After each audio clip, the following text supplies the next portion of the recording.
Good morning to one and all present here. Myself, Loukya, studying in grade 6 Tulip. Today, I am here to deliver a speech said by the Prince of Patriots. The Prince of Patriots is none other than Netaji Subhash Chandra Bose. Friends, 12 months ago, a program of total mobilization or maximum sacrifice was placed before the Indians of East Asia. Today, I shall give you an account of all our achievements in the last year and shall place before you our demands for the coming year. But before I do so, I want you all to realize once again what a golden opportunity we have to achieve freedom for our birthland.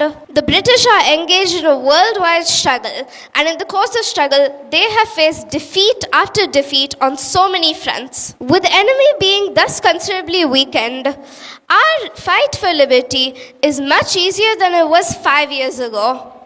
Such a rare and God-given opportunity comes only once in a century to liberate our motherland from the British yoke. I am so very hopeful and optimistic about the outcome of our struggle because I do not rely merely on the efforts of the 3 million Indians in East Asia. There is a gigantic movement going on inside India, and millions of countrymen are prepared for maximum suffering and sacrifice to achieve liberty. Unfortunately, ever since the Great Fight of 1857, our countrymen have been disarmed, whereas the enemy is armed to the teeth.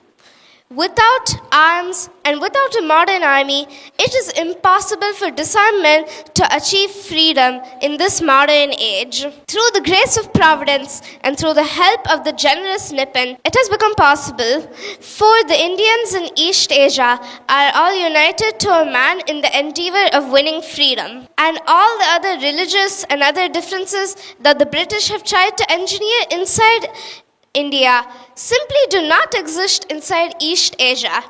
Consequently, we have now an ideal combination of circumstances favoring the success of our struggle, and the one thing we wish for is that Indians should themselves come forward to pay the price of liberty. In particular, we must solve the problem of supplies and transport satisfactorily. According to the plan of total mobilization, I have demanded you men, money and materials.